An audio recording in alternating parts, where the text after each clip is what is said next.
So we're on another one of these. You're gonna do it and you're gonna like it. My mother used to do it. Now it's Trump's turn to. It's not illegal. It's not a crime to say the government is gonna make me date high school age to give back what my mother stole from me. I just sneak behind my mother's back and date in high school, and you can't really enjoy it like that. You can't really enjoy dating, sneaking around. When I was high school age myself, but her exact words, she let my brothers date because of that Southern Baptist thing. She said they're boys, they can't get pregnant, and I said I know, and I don't know who said it first, but they can get somebody pregnant. And she just said I'm not gonna have that under my roof, Lisa. And so I just had a nightmare. And Kylie and I are so connected spiritually. I could like hear her voice. And I know if I tell my therapist that, she's going to call me Looney Tunes and put me on stronger medication. So not that I'm on any right now other than the antibiotics. Not any, as Fat called them, psych meds. I'm not on psych meds yet. She's gonna increase my dosage, but I got no choice. But to tell her the truth mostly anyway. So, and spiritually, Kylie's telling me to tell him about Raymond. I know you don't want Raymond here, but you keep having nightmares about him. Like I keep having nightmares about cousin Raymond. And it turns out me and cousin Raymond got the same fix. So in my nightmare, and this white girl, I'm dating this high school age white girl, and I can't find a classroom so we could walk. You know, in high school the thing is walking the person who you dating from class to class. You walk. If you're popular, you show who you dating. Oh, I think I just had another accident. And in my day, you know, I'm an 80s baby as far as I know. Like I said, mother lied about everything. Age-wise, people always tell me I look much younger. But I'm just going to go with the 80s because that's what the paperwork say. In the 80s, you couldn't court same-sex. I mean, it happened in my school about my senior year. You saw no open homosexuality and lesbian. Is lesbianism a thing? I don't know. Maybe I can make that a word. No lesbianism, but you didn't see it in the hallways. But you hear rumors in school. So the U.S. officials are really trying to make me do things to pay back what the universe stole from what my mother stole from me. So Raymond, I was like, Raymond, did you see that girl? She was checking me out, and my girlfriend. I said, that's my girlfriend, and he said, you gotta just look on the door. You know, they had a teacher. I don't remember what the fuck high school looks like. The only time I used to go, I went recently, and I saw the outside of the school because that's where the bus stop was. And the kids was transported in and out, and they was having like an ICE protest. That's why it happened quick. I told you my life's been moving fast. It moved so fast I didn't get to see. And it was a foreign one. There wasn't no foreign high schools in Mississippi. It was just a mesh colors of like mainly just like 2 or 3 Jewish students that passed for white, and the rest was black. That was Moss Point. They might have had like 1% Hawaiian, but other than you really couldn't enjoy mingling and learning different cultures because that, you know, I'm going off what Tyson said. Tyson said Pascagoula had a good pie chart of different races. It was brief. I've delivered to the high schools when I was very, had to be quick because I was at work, and I did have a couple students try to talk to me and say they want to I want to be you when I grow up. I didn't even have time to even enjoy that. I mean, I forgot that I had lots of students tell me I'm going to be a piece of delivery guy when I grow up because I see you doing it, and I want to be you when I grow up. And I never got to enjoy those compliments. And I was too Looney Tunes. That was when I was still actually with Tyson. We wasn't off and on him the whole time. Sometimes we were sturdy, and that was one of the times we were sturdy. So I really was like, damn, I'm really going to get thrown out. Got high school age kids hitting on me, and I didn't see it that way then, but I see it now. I'm having to speed up because this thing about to run out of film. So it's one of the many things Trump makes me do, not just him, his whole posse, his cabinet. It's the U.S. officials, Hegseth, and my visions are becoming more clear. But heck, said, turns out he's not really gay. He just didn't find. He ain't never found a woman to treat him right. So we meet officially meet. Me and Pete Hicks said I finally date a hooker, true military man, like not just like a peon. He's like high up there in ranks. I don't know if he's a colonel or he's like the head of the military operations. And so it turns out he hasn't had good experiences with women, and I have not had good experiences with men. So it's like the two of us complete each other, and I don't know. Well, I know exactly how that works. I've seen people in the gay marriage, people in the lesbian marriage, and they have opposite sexes that look out for them and they do for each other. I've seen it before. You have to have somebody to protect you when you. I've been assaulted by because of my sexuality, so you have to have people protect you, and it goes both ways. And we protect each other. He protects Kyle and I. We protect him, and he's not the only guy that works to help us in that way. And then vice versa. You have to have a support system if you're going to be in the gay life. So as I said, I had that nightmare woke me up out of my sleep. I don't know what time it is, and yeah, mother said, oh, the nightmare. Yeah, so that was me and Raymond was like, for the most part, me and Raymond got along good as cousins. You know, he's a psycho, and so am I. So we butted heads every now and again because we were so much alike, and we were trying to help each other find our girlfriends in high school. We were walking up and down the hall, me and Raymond just grinning. He said, hey, wait a minute. So somebody brought some kind of book with a label on it, and I was like, oh, here's my excuse. I could walk down the, Raymond was like, we're not living in 1990 whatever anymore, at least you could just walk by a classroom and go talk to her. You don't have to hide it. You don't need an excuse to go down there. He was like, just go talk to her. He was like, you forget this 2025. You could date high school age. He's like, the laws have changed. And so he's like, come on, I'll walk with you. And he's just standing there. It was like, maybe it was a box of Kleenex. I'm not sure what. It was some kind of government coded thing because Raymond's military. And he said, just give me a second. Hang on, just relax. Just calm down, Lisa. And he's like, I know you're excited. We're going to get there. And he just started laughing. And I started laughing. She was a cute girl. And she had a ponytail down her back, and she was grinning too when she saw me. And I don't know what Raymond's girlfriend looked like, and I don't know what Kylie was. So, and the hallway wasn't like my high school. It wasn't all graffitied up, and the girls' bathroom was graffitied. I don't remember if the actual hallway itself was graffitied, but no, it needed a paint coat. It was pretty dingy. I never got a new high school when I was a kid. Moss Point was the one I always overlooked, the poorest school in the school system in Mississippi. And I don't know about up north, but I know on the coast we always made the papers about being the poorest some bitches on the coast. And I always identified my worth as that, and I always felt like Pascagoula High was better than us. They got a new high school, we didn't.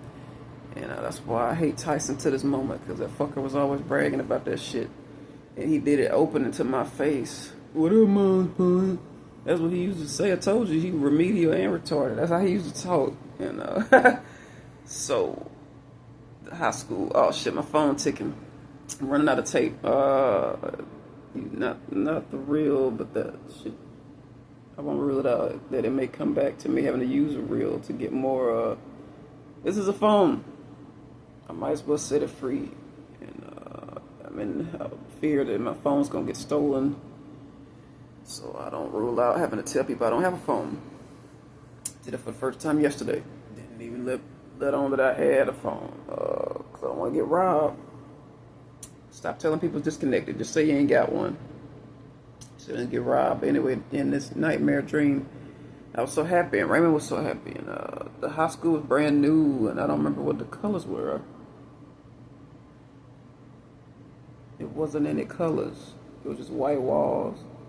When the teachers, I love it when the teachers make the kids decorate little construction paper assignments. It was filled, each classroom on the outside of the teacher was filled with a construction paper assignment. And it was very festive. Wherever the school was, maybe it was not Mexico. Mexico is not a feel-good country. That's a lot of horse shit goes on in Mexico. Even though that's my background.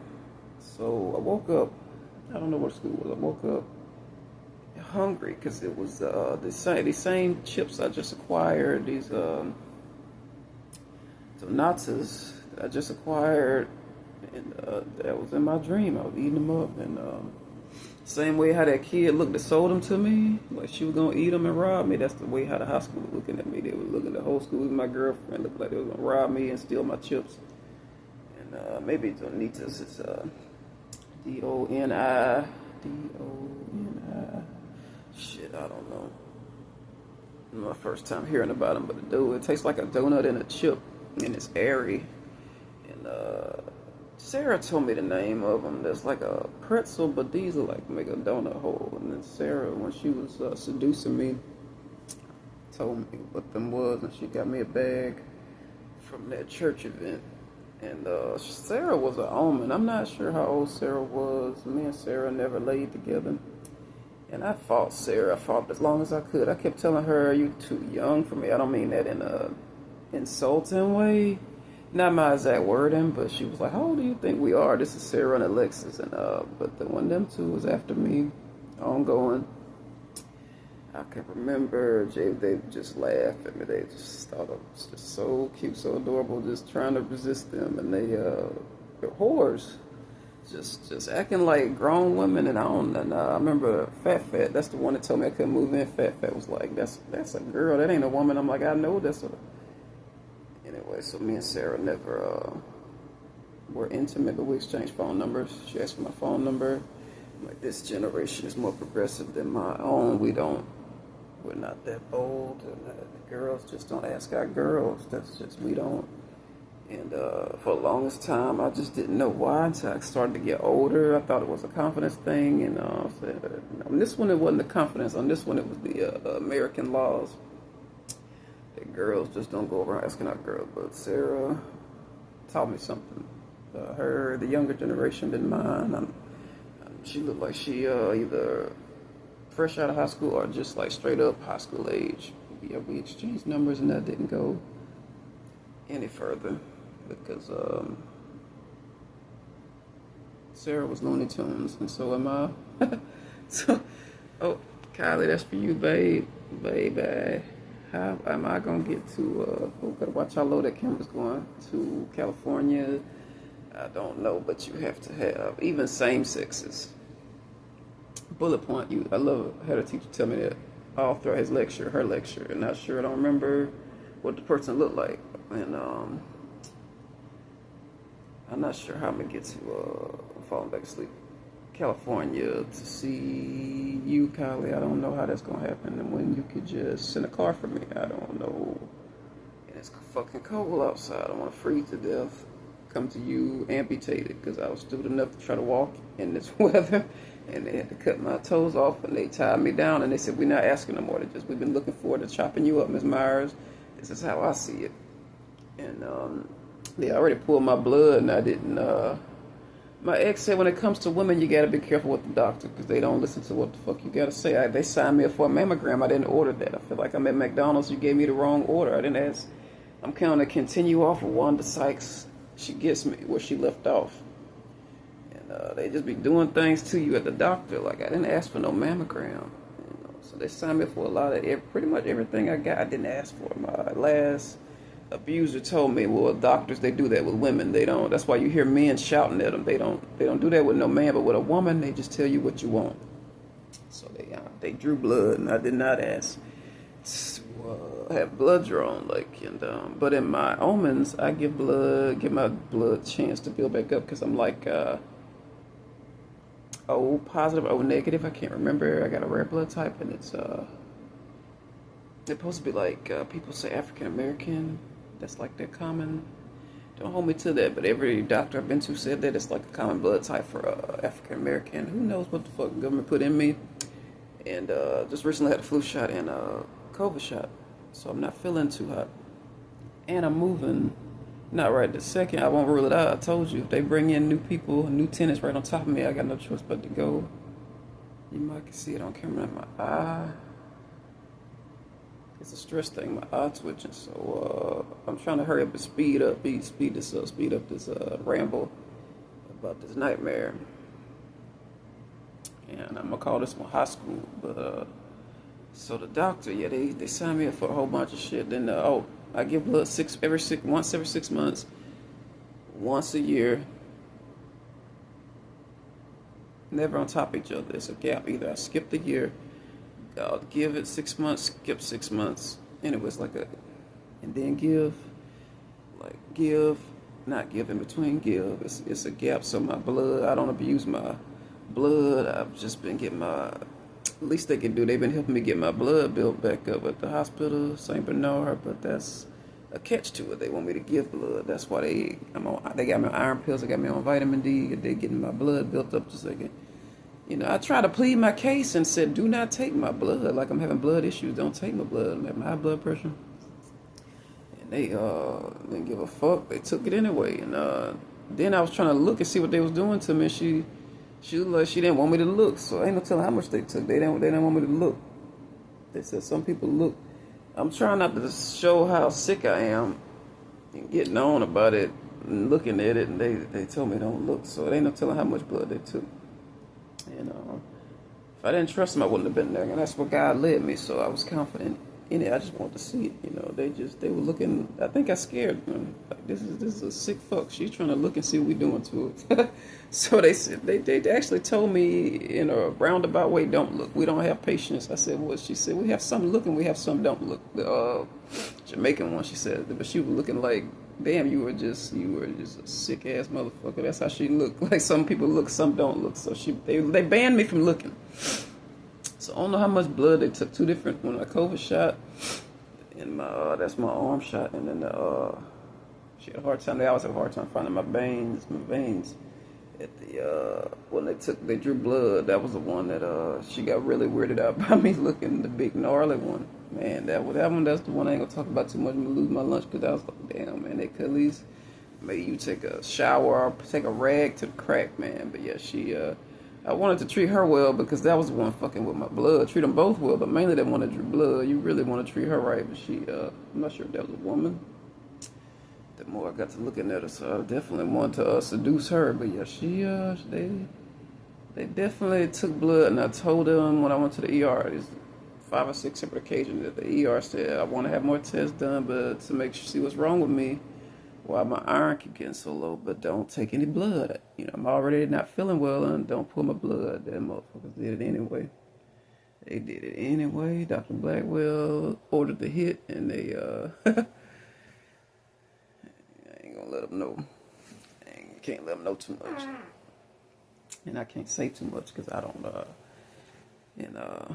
Tyson's in my reoccurring nightmares.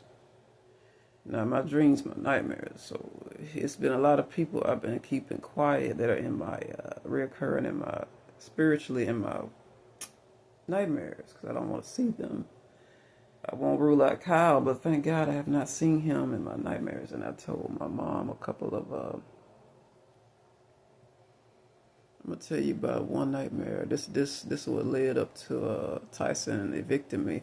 I had a nightmare because Carter used to be so scared to, it was only one time that I was living with Tyson and he wanted to come over like he had did in my own place. He was always over. When I had my own place, he came over. I lost track of how many times he come over there and I babysit him. He was still small. Age, I don't know. Who knows? He was little anyway. So, in a nightmare, I'm trying to speed this up, but also take my time. It's difficult to talk about because my clock is ticking. I'm running out of time. Government's making me do this shit. The U.S. official. Anyway, he took Carter up. Tyson took Carter up and threw him down, and he started bleeding. And he was like, "You want him back? Here you go." And because I remember somehow Tyson got my Carter, and he got Carter, and somehow he got him. And I was standing in the hallway at those inside apartments. I hate the ones that are built inside, and they're the hallway. You share the hallway with your like right now. Only this was a long hallway, and it was one floor, and I'm not sure where I was up. And I remember. He took Tyson was always jealous and never really had time to process why, but he never wanted kids with me. One reason was, because he wanted the attention for himself. So he was always jealous of Carter, and I tried my best to. The one time Carter was switching from my nightmare to real life, the one time Carter was over at me in Tyson's apartment, Carter got very anxious, and I got very anxious. And he was like, I thought I saw a car pull up. So every five minutes, Carter was looking out the window like drug dealer styles, trying to see if that was. He was very, for once, I told you my nephew's an asshole, but he was for once sensitive, and he's also my son. So he's looking out the window. The one time he was sensitive, he was like, I think somebody, he would call me Lisa. I'm like, shit, I don't get the fuck what you call me. You confused. I'm confused about how we got to be together. Just, it's okay. My mother used to insist on him saying Aunt Lisa. I'm like, just let him call me Lisa. I'm confused as the boy. So anyway, I thought I saw someone. I thought I did too. And I wasn't feeling well because Joel called me during a hurricane. I told you I didn't have time to mourn the hurricane, taking care of other people. And Carter was one of them. So I had to go and pick him up during a hurricane. The storm, the car was shaking, the wind was howling. Mother and I agree on that one thing. I never had that conversation till now with anybody else. When a hurricane, any type of storm, tornado, when you can hear the winds howling, it's quite chilling, no matter how hardcore you are. And so I was scared to transport him again. And I was afraid of the two of us running into Tyson. I said, I think we ought to hold tight. We shouldn't run out in the storm, Carter. And Joe ought to be here any minute. So I kept calling my mother, I can't get into how my brother played me and not coming to pick up his son. And so next thing you know, back to eventually he came and got Carter, but it took him, I can't get into all that. But in the nightmare, I told my mother about the nightmare. That nightmare was quick, and like I said, Carter, he was not moving after Tyson picked him up, threw him down, face down, his head started bleeding in the nightmare. You want him? There you go. It never occurred to me till now how jealous Tyson was of Carter when he was born, and I never had time to mourn that scenario, how badly I wanted to have kids of my own, and how selfish Tyson was and didn't want kids with me to where he would hurt me and what I wanted. So I lost years with him. And my loved ones sums up everybody's trying to restore those years I lost. So in real life, I said, Mother, I had a nightmare. I'm in my late 30s talking to her like I'm 5 years old. Mommy. I told her what happened in that dream. And she said, baby, that nightmare. I said, she said, maybe that nightmare wasn't about Carter. Maybe it was about you. You need to watch him. And this is before he evicted me. She said, it sounded like that's what he want to do to you. It is hard to believe that somebody would want to hurt you, even if it's somebody you don't know. I barely know Tyson. You could be married to somebody and not know him. I don't know him. I thought I knew him, but I didn't know him. If I knew him, I would have saw that coming, everything he did to me. So that nightmare still could come to pass. An eviction, that's nothing. Eviction is a man-made thing. Eviction is something that it's important, to have a place to stay. But I'm more concerned with my safety, my well-being, my physical well-being. I remember a couple of people I met in the South was sensitive when I was trying to move out and leave him. And it was getting ugly, and I was like, I don't know where I'm going to go. I'm evicted. They said, well, that's important, but I'm more concerned. The police was one of them. We're more concerned with your physical well-being than you having a place to go. And so right now, I keep having all these ongoing nightmares about Tyson. Because he told me on so many occasions, you my golden goose, you the reason I ain't got to work. I'm starting to recall memories. And he would just take what he wanted from me. And I keep meeting people that remind me of him. And I just can't seem to get away from his personality type. They're just crawling. Chicago is crawling. I'm going to downgrade it to a town because that's how these people act. They act like townies. I thought Chicago was full of suave, slick motherfuckers. This place is full of Tysons. It's full of mama's boys. And so I'm riding the same way how he acquired me. I was taken. I'm trying not to get taken. These motherfuckers so hard up for a woman and so barbarian. They trying to just take me. So it's like history's trying to repeat itself, I won't rule it out with DJ, I have my narration of how it went, but I really am confused about how that really went. Who took who? And which is why I got away from him That's telling the story. Why did I get away from him so quickly? Why did I want that to, he wanted kids right away and we just met. He's already making some really grown man, big leadership like decisions and we just met. So we only just met. You know. He moved quick and I didn't want to move that quick, you know. We was both horny and I wanted him to put a condom on, you know. He didn't want to put a condom on. You know, I want to practice some safe sex. But what can I say when two people get horny, you know? He had that effect on me. So I saw myself having issues resisting him. Happen more and more the older you get, the gas thing. That's why I like having my own place, because I was having to hold this shit up at my last setup. And my roommates kept complaining about the, God, I felt like I was like a toddler with people getting on to me about, they did that because I was a woman. They wouldn't have said nothing to a man. They would just laugh if it was a man. But God, I pray I'm not recalling these memories because I'm about not to go back into another community housing where it's like a entourage of my mother telling me what to do every 2 seconds. I don't mind my partner doing that. Especially when you're in love, but you just got strange people you don't know bossing you around like they're your mom. Trump does that. Trump, that's in my omens, he does that. When I finally do meet him, he's bossy McBossers, and all he do is just fucking boss me around.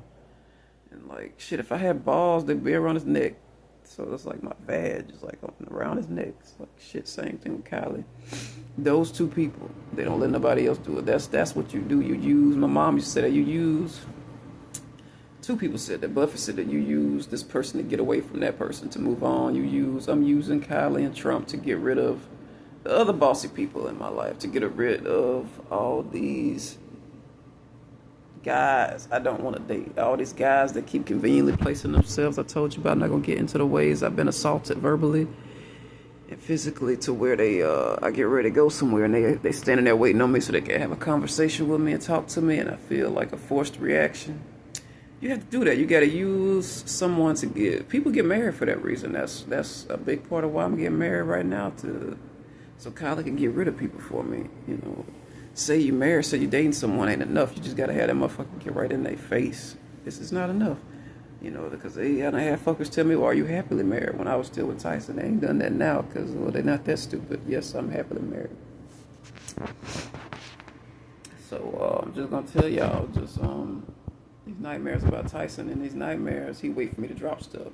This shit is happening to me right now. My nightmares, that's how my interactions are with the blacks. That's why I only fuck with the ones that are progressive, that work, that are rich. I use the rich ones to get rid of the poor ones, because the poor ones will follow me around now, trying to rob me, waiting on me to drop stuff. That is accurate to these omens. I keep having these omens, these nightmares, that black people try to rob me.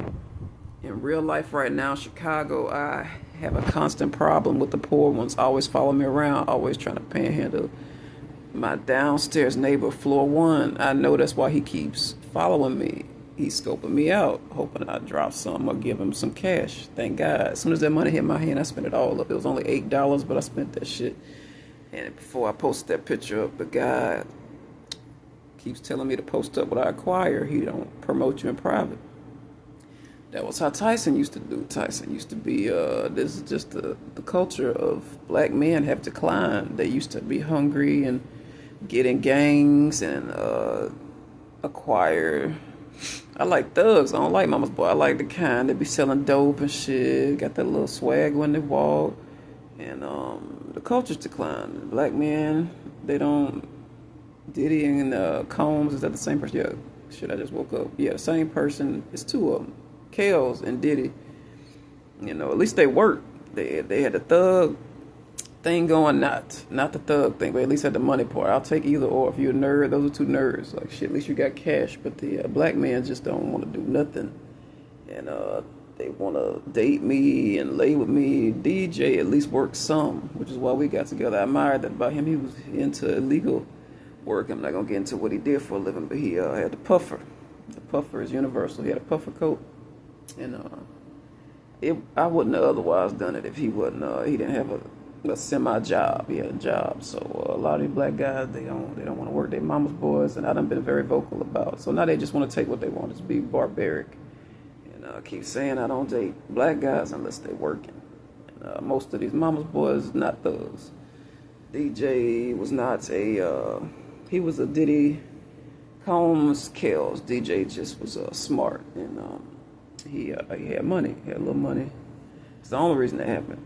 And he worked, semi-worked. But these guys that keep harassing me and assaulting me, these mama boys, and mama